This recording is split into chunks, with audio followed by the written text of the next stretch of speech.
हमारे बच्चों का तालीमी साल बहुत ज़्यादा ख़तरे में है। हमारे बच्चों का तालीमी मुस्तक़बिल बहुत ज़्यादा ख़तरे में है और कोई वाज़ेह पॉलिसी नहीं है हुकूमत की या हमारी तमाम हुकूमतों की कि किसके ज़िम्मे ये काम है कि वो हमारे बच्चों का तालीमी मुस्तक़बिल जो है उसको रोशन बनाए, उसको पक्का करे, उसको सिक्योर करे। कुछ कहते हैं कि 15 जून से स्कूल खुलेगी, कुछ कहते हैं 1 जून को खुलेगी, कुछ कहते हैं 15 जून से मैट्रिक के इम्तिहानात होंगे, कुछ कहते हैं अभी डेट नहीं, कुछ कहते हैं वो कैम्ब्रिज के जो इम्तिहानात हैं ए लेवल ओ लेवल के, उनके बच्चों के लिए पाकिस्तान में एग्ज़ाम करवाने का हमने मना कर दिया है। कुछ कहते हैं कि नहीं, उसके लिए यह है कि प्रमोट कर दिए जाएंगे असातिज़ा की रिपोर्ट पर।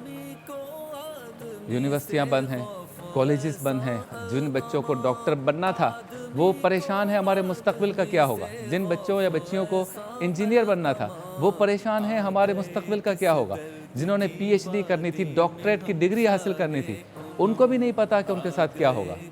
ये हमारे बड़े जो हैं वो क्या कर रहे हैं। और फिर सबसे बड़ा मसला ये आ गया कि स्कूल वाले फ़ीस के वाउचर भेज रहे हैं। जिन वालिदैन को फ़ीस के वाउचर भेज रहे हैं उनके पास पैसे नहीं हैं, वो अपने राशन में लगे हुए हैं बेचारे।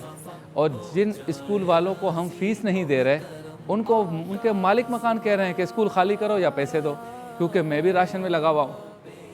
और स्कूल के मालिक को असातिज़ा कह रहे हैं कि हमें तनख्वाहें दो क्योंकि हमें भी राशन चाहिए।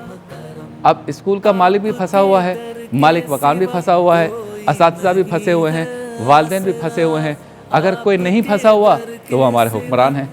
वो इस तरफ गौर ही नहीं कर रहे कि बच्चों के कैरियर का क्या होगा, उनके मुस्तक़बिल का क्या होगा, उनके ख्वाबों का क्या होगा। और ये कितनी बड़ी बदकिस्मती हमारे मुल्क की कि हमारे बच्चों का मुस्तक़बिल उन लोगों के हाथ में है। हमारे बच्चों के तालीमी मुस्तक़बिल का फ़ैसला वो लोग करते हैं जिनके बच्चे पाकिस्तान में पढ़ते ही नहीं हैं।